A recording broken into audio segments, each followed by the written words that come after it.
Welcome to Group Talk. 4 shows, 1 podcast from the Small Group Network focusing on topics relevant to small group ministries. Whether you're in a church of 100 or 10,000, whether you're a volunteer or staff, we want to support, encourage, and equip you to lead well. So relax, listen, and enjoy Leadership Journey with Bill Search.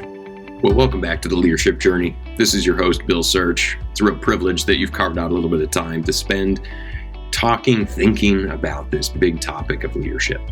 I don't know about you, but I can't read enough books, articles, hear enough talks about leadership. And maybe that's because as a leader, the tank is always running dry. If you're leading other people, you're expending fuel and you need to be refueled. And so these are just important chats, I think. And as I was reflecting on leadership, I went to an interesting place this most recent month. I was thinking of my 15-year-old son. He's a freshman in high school. And Jack this year did something that was really uncharacteristic of Jack. My son's never been a sports kid. He's been more of a computer kid. He likes school relative to boys of his age. But I told him this year, coming into this current calendar year, that he had to try something besides just school. And so he decided to go for the baseball team. Now, some of you listening, you're like, well, that's not a big deal. Well, here's the big deal. My kid's never thrown a baseball before May of last year. Literally, in less than 11 months, he went from holding a baseball for the first time. I bought him a mitt last June, and now he's on the team. And it's really been an impressive journey to watch. And again, I'm a proud dad, so, forgive me for bragging a little bit. But the way I kind of see life is, and maybe you're like this too, probably you are like this, because if you're listening to this, I'll bet this is the kind of thing you do. You see a movie, or you have an experience, or you watch somebody, and the next thing is you're kind of bullet pointing some reflective thoughts on it. If you're a journaler, you're journaling. If you're an extrovert like I am, you're processing these things out loud with friends.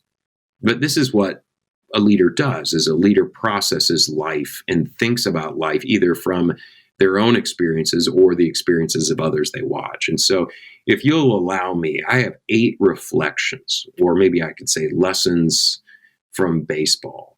But these are lessons that I have learned from baseball, not from playing it myself, but watching my son engage in this thing. So here we go. There's 8. And if you like to take notes on things, and you're a place you can do this is easy. I'm only going to give you 8. Also, you'll know when I'm about done. So if you're like me, I really like to know when the guy is done or the gal is done. So here we go. Number 1, try something new. Try something new. If you're a leader, you can get stuck in a rut.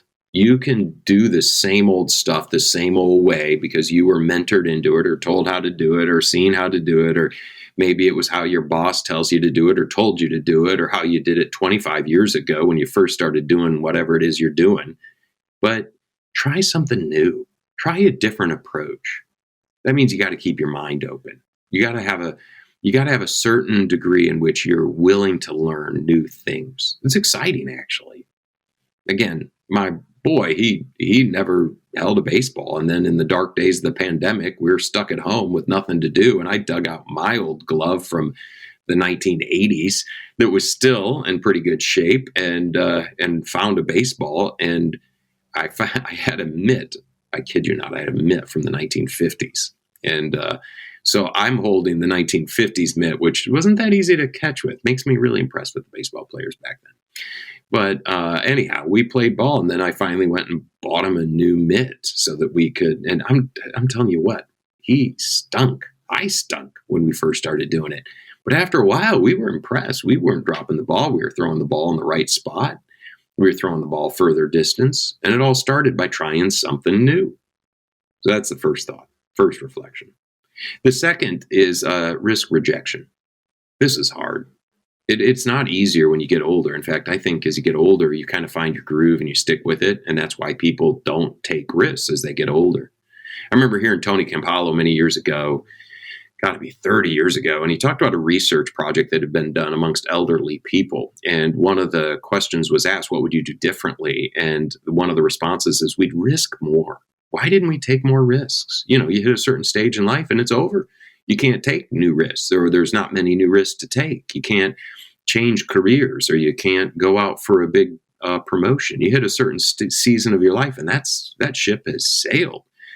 But there's a sweet spot in everybody's life where they don't want to risk rejection. But that's precisely the thing that a leader should do. And again, I look at my son and, when he went out for the team, here's a kid who's competing with boys who grew up playing Little League. They've been playing it since they were just little guys.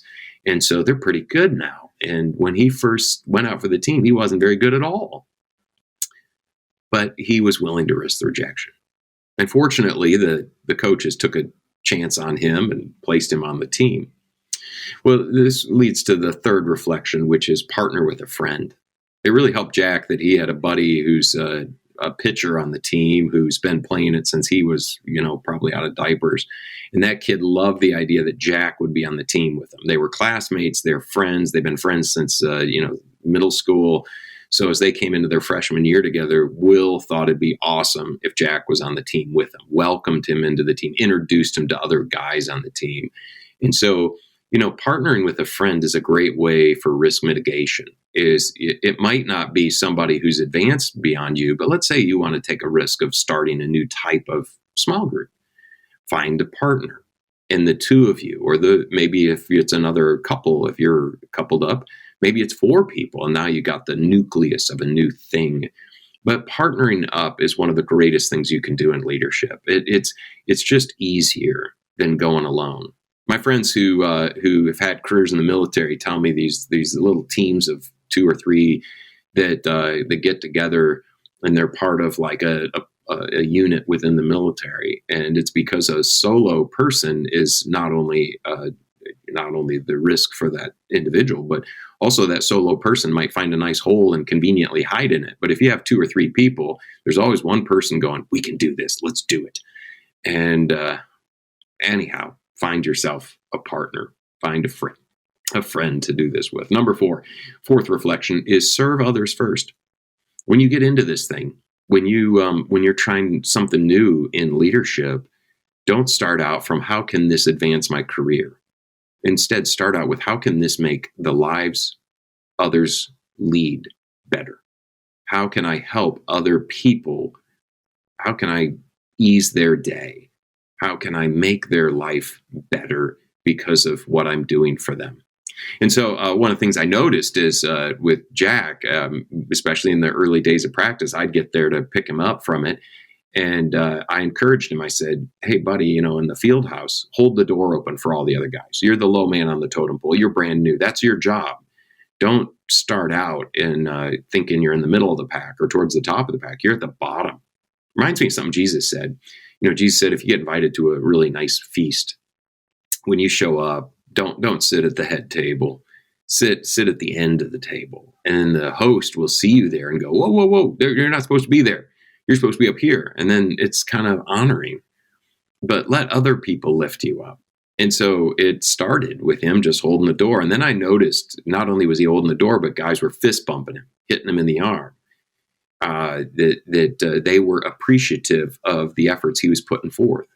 I encouraged him to encourage others. Just say, hey, if you nice hit, nice catch, just say something encouraging. Most people live in a very discouraging universe. Most of us look at our failures far, far more than we look at our successes. That's almost everybody.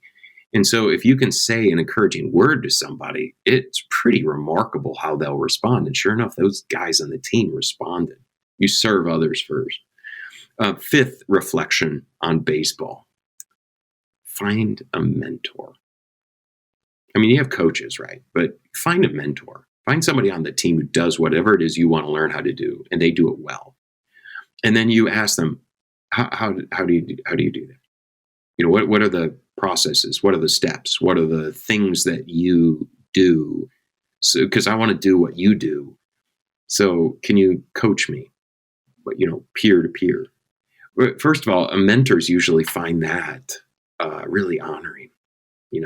I'm old enough now, and there's enough gray on the side of my head that when a younger pastor or a younger ministry director, whether it's somebody I work with here at my church or whether it's somebody who I meet on the small group network Facebook group or through the different small group network relationships, I'm always touched when someone says, "Hey, I'd love to learn," whatever it is. And most of the time, I feel like, what do I got to give? I'm still learning myself. But that's the joy of asking someone to mentor you, is that most of the time they're honored to do it, they're humbled to do it, and most of the time they will do it. Most of the time they would do it. I was just dumb enough in my early days of ministry to assume everybody would be willing to do that. And so I would go to small group conferences, meet people who were just ahead of me. So what I would do is I was part of a fast growing church, and I remember our church maybe at that time was 1,500, 2,000 people or something. So I found a church of just shy of 5,000 out in Las Vegas. And I had to convince my executive pastor, "Hey, rather than go to a conference this year, would you allow me to spend my professional development funds flying to Vegas? I promise I'm not going to hit the casinos. I stayed in them, but I'm not going to hit the casinos. I'm going to a church." I probably was the only guy who flew into Vegas to go to church all week long. But that mentor, his name's Kent Oder. It was a church called Canyon Ridge. Mark Howell, who's on the small group network. Mark is the small groups guy there at Canyon Ridge. Great church. Multi-site church there in Las Vegas. But when Kent was there, I went, and Kent was ahead of me in life, and he was ahead of me in ministry. And so I would call Kent all the time. And then Kent was calling me, a mentor checks on the mentee. And it made a big difference in how I process ministry. It helped me become self-reflective, move from the operations of doing the thing to thinking about what it was I was doing and how I could do the thing better. And that's what a mentor does, is the mentor lifts up your eyes. You're up there at the plate, if we're talking back into the baseball metaphor here, and you just keep striking out. And a mentor says, well, you have a timing issue, you have a posture issue, maybe it's your stance issue. But a mentor, they want to see you hit that ball. They want to see you succeed. And so the mentor is giving you, they're investing in you. It's not just you go to the dugout and go, "Hey, what did I do wrong?" The mentor now is standing by the fence, and they're looking, they're watching you. They might be sitting down in the dugout when other people are up there batting, but the mentor is looking at that mentee. I know I do it for others now. And so find yourself a mentor. Find somebody that's just ahead of you. Don't go finding someone who's light years ahead of you, but find somebody who's just ahead of you. Hey, Small Group Network family, Jason Banzoff here, Group Talk producer, and I am interrupting Leadership Journey to talk about events. I am here at Accelerate Florida in beautiful Jupiter, Florida with Daniel Thomas. He is our Small Group Network events director. Daniel, as the events director, what value do you see in our SGN events? So the value of our events, if you will, we wanted to streamline it so that we are very intentional about how we come alongside and equip small group point people. So we've kind of broken them down into two arenas. One is the head and the other is the heart. The head being two workshops that we have, which are nuts and bolts. One is foundational, the other one helps you create a strategic plan. Then we also have a gathering, if you will, where we bring small group point people from around the globe together to help individuals create a network of like-minded peers. And the value of having a great network is so that you have various perspectives thinking through the same challenges you're facing each and every day in ministry. That's so great. Now let me know this. How would somebody know which workshop is best for them? The way that you know which event is best for you is what's your greatest need that you're facing right now in ministry. So for example, if you're brand new to small group ministry and you're thinking, how do I make sure I create a solid foundation? Unaligned would be great for you. Maybe you've been in small group ministry for a while now and you feel like you've hit a plateau. Maybe you want to come to an Accelerate event where you're going to walk through 20 questions, want to help you establish an 18-month plan to help you overcome some obstacles, some challenges that we all face in small group ministry, regardless of our structure or systems that we adopt as a church. And then, or if maybe you say, hey, we've got a plan, things are going well, but we just need to expand our perspective. and we need to develop other relationships, then I would say connect with the heart, in the sense that check out our lobby gathering. That's where you're going to get to connect with other like-minded individuals who are in the trenches just like you, day in and day out, thinking about the same problems, but they're looking at it from a different perspective. And it's a great way to build relationships and build lifelong friendships, where you can just pick up the phone, send an email, just connect with someone to help you think through the things that you're working on in ministry day in and day out. Okay, we know we have some great events coming up. Danny, would you like to talk about some of those events that we have coming up? The events that are coming up on May 4th and 5th, we'll come to Las Vegas with an Accelerate. We'll come alongside of churches to help them answer these 22 questions. It's going to create a strategic plan for them. Following on the heels of that, we're coming to Nashville with Align. We're excited about our Align conference, where we've partnered with Lifeway, and this is the foundational workshop that we're talking about there. And then in June, we're going to Denver for Align as well. And then in July, we're back out at SoCal, where we're going to have Accelerate at our beautiful Rancho Capistrano location. All right, thanks so much, Daniel. It was so great spending some time with you here this week. So right now, we're heading back to Leadership Journey with Bill Search. Number 6, control your attitude. This was something I had to talk about with my son early on. I noticed that after practice, his head was held down. I mean, it was almost like looking down at his shoes. And I could tell in the first week or so, he wasn't having a whole lot of fun. And I was thinking, this is not good, because if you're not having fun, then you're going to quit doing it. It's very hard to continue to do something voluntarily that's just not enjoyable. And so one of the things, though, if you're a parent, you know this, is kids don't know the things that they'll love later. It's sort of like a menu item. You know, you think about all the weird things on the menu that you've come to love, and somebody was like, try it. And you're like, it looks weird. It smells weird. I don't think it's going to be good. For me, I'll tell you, on the menu, it's Brussels sprouts. Never had a Brussels sprout until about 2-3 months ago. And then a friend brought Brussels sprouts to our small group gathering, and they were fantastic. I thought, well, I got to try them. I'd never tried one before. I thought, worst case scenario, I spit it back out. Well, it turned out to be amazing. I love Brussels sprouts now. That is, if you prepare them correctly. I'm not going to just pop a raw Brussels sprout in my mouth and chew it. That's gross. But I'm talking, if it's prepared well, it's going to be good. So, you got to control your attitude about these things. If you have a negative attitude, then you're going to hate it, right? So if your boss asks you to take on a new responsibility and it just doesn't feel like you know what you're doing, and you don't feel like you're doing well, then you're going to hate the thing. And so I noticed that after practice, my son's head was down, and I pulled him in after practice and I said, Jack, here's the deal. What most people don't realize is that the difference between the person with the head down and the head held high is the person with the head held high, they just decide, I'm going to keep my head up. It's not because they think, well, that went fantastic. No, in fact, sometimes after incredible failure, one of the most mature, courageous things you can do is keep the head up, keep a smile on your face, and look people in the eye. My kids affectionately call me the pastor of announcements. I've always served large churches, and for the last 25 years, I've been one of the announcement hosts in church. It's kind of a funny job. And sometimes I coach other announcement people, and I always tell them, you step on the middle of that stage, you pretend there's a string on the top of your head, like you're a puppet being pulled up. So that keeps your posture up. And I said, and always smile. Get the best, most natural smile you can. It's hard to smile when you're telling people, would you text in and let us know you're here? It's not the kind of thing that would put a smile on anybody's face. It's kind of a dull announcement, quite frankly. But people respond to the warmth of the person up there. And it's not theatrics. It's like, well, why wouldn't you smile? It's a church worship service. You get to have this incredible privilege of serving, and there's people there. And that's amazing. And so just be warm anyhow. So it's attitude. Control your attitude. And sometimes we think our attitude controls us, and it sure does. But we have a choice to make, and that's, are we going to control the attitude? So I told my son, I was like, hey, after practice, I don't want to see your head down anymore. Keep the head up.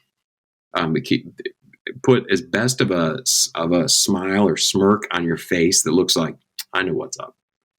And he did. And, he told me, and this is, a parent, I'm just going to brag for a minute because it's like one of those, you gotta celebrate these little victories as a parent from time to time. And he told me, he's like, Dad, you were right. I changed my attitude about it, and I really like it now. I mean, I'm having fun now. And deep down inside, I was like, yes, but I was like, well, thank you for sharing that, Jack. I'm so glad you're having a good time. But if I wasn't driving the minivan at the time, I would have done a victory dance. I was just so thankful that worked. But it does work, my friends. If you're having a miserable time, control your attitude. All right. That's number 6. Number 7, practice, practice, practice. There's just no substitute for it. You can't read enough leadership books and then just enter the arena and be a great leader. You can't. I know, wouldn't it be great if you could? Wouldn't it be great, like if you've seen that movie, The Matrix, where they, plug in that weird in the socket in the back of the head of the people, and then they could like learn how to fly a helicopter. I mean, that'd be really cool, right? It doesn't work that way. It never works that way. That's why that's a fantasy. If you don't know, Matrix is a fantasy film. It's not a biographical film. Just to be clear here. Hopefully that made you laugh. But you got to practice. You got to practice, and you got to practice. If you're leading a discussion, you got to practice leading a discussion. Then afterwards, you have to grab a person or two and go, "What went well? What could I have done better to lead that discussion?" When you're done doing whatever it is you're tasked to do as a leader, then you ask somebody, how did that go? How'd it go? Give me some coaching. Go ahead, be honest. And have some thick skin. Don't grab tissue and cry because they say, well, you did this wrong or this wrong. Just go, okay, you're never going to get better if nobody points out what you need to get better at. I'm a talker. You probably have figured that out by now because I can fill up all kinds of airspace all by myself here. But as an extrovert, if you remember that old Myers-Briggs personality inventory, there's extroverts and introverts, and the top of the scale is like 45 in either category. I'm a 48 extrovert. I once had a conversation. It was a riveting conversation with this guy in a department store before I realized it was a mannequin. That's a joke. I stole that joke from a comedian. But I just feel like I should give credit to somebody else. But the point is that I learned as an extrovert that if I'm not careful, I could dominate a room. And so I had to learn, I had people who love me who were like, Bill, shut up. And so I would start to develop, I read up on it. I got some coaching on how to deal with that. And nobody's going to be confused about my extroversion, but I'm not out of control as I once was. I like humor. You might have caught on to that. I like to make jokes. And I remember a friend of mine saying, hey, you know what? When you're preaching or teaching, your humor sometimes takes a real serious point and then just completely dilutes it because you want to make people laugh. And there's like this serious moment and then you mess it up. And I remember it hurt. I remember thinking, well, you're just not funny. You're just jealous. But I had to be honest. There's points in the scripture where Jesus uses humor, like hey, before you address the sawdust in somebody's eye, address the log in your own. People probably laughed. I mean, that's funny. It's lost on us as far as humor, but that was probably first century humor right there. There were some different things that were said that were comical. But when the point was supposed to land and it was supposed to cause some heart surgery, then that's the time to be serious. And I had to learn that. But again, that's through practice, failure, practice again, failure again, practice, failure again, practice, a little bit of success. But you have to practice. So, I mean, even now, I'm out there. The other day, Jack said, "Hey, Dad, can you?" He's an outfielder, so he said, "Hey, can you throw me some balls? Can you throw me some grounders? Can you?" These are things that I delighted my heart because it wasn't just having a catch, but he was like, "I want you to help me practice on a particular skill set when I'm out there. Practice. That's reflection number 7, and then the final reflection number 8. This one's so important. It's to stay humble. It's to, regardless of what comes, stay humble.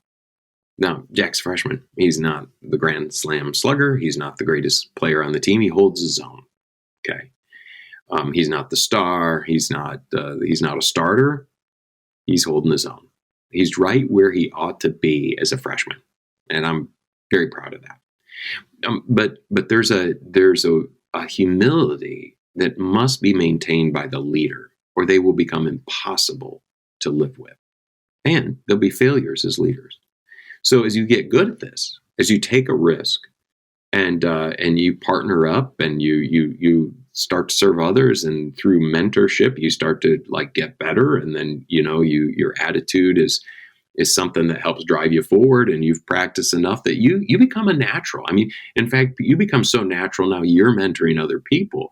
You enter situations and there's not a chill up your spine like, what am I going to do? You actually know what you're doing now.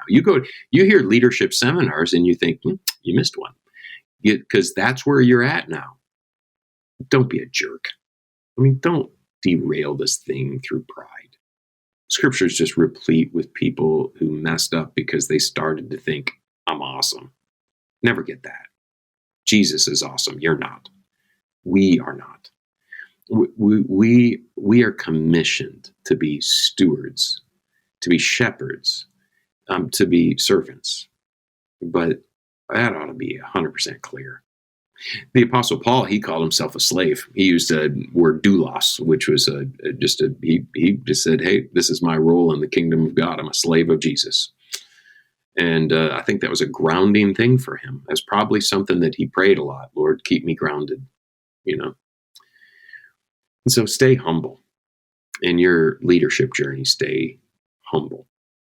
Well, hopefully, whether you like baseball or not, hopefully some of those reflective thoughts, hopefully there was one of them or two of them that really stood out to you. And as you are on this journey, hopefully this was an encouragement to you. And on the Facebook page, I'd love to hear from you. If you're on that Facebook group, you see that I interact on there too. So I'd love for you to drop a comment. Which of these stuck out to you, or what would you add to that list? Boy, that'd be a great conversation to have. Well, as always, it's a privilege to be with you, and thank you for carving out the time to be on this leadership journey. I've been your host, Bill Search. So glad to spend a little bit of time with you. God bless you on your journey. Thank you for listening to Group Talk. We invite you to subscribe to our podcast through iTunes and get new episodes downloaded automatically. Also, if you enjoy this program, please take a few minutes to give us a positive rating on iTunes so that other small group point people can find us more easily. We encourage you to visit our website at smallgroupnetwork.com to access our library of free resources, connect to a huddle with other small group ministry leaders in your area, read our blog articles, or join us on our Facebook group. Don't forget to use the hashtag SGNet when engaging with your social media channels. Thank you for your support.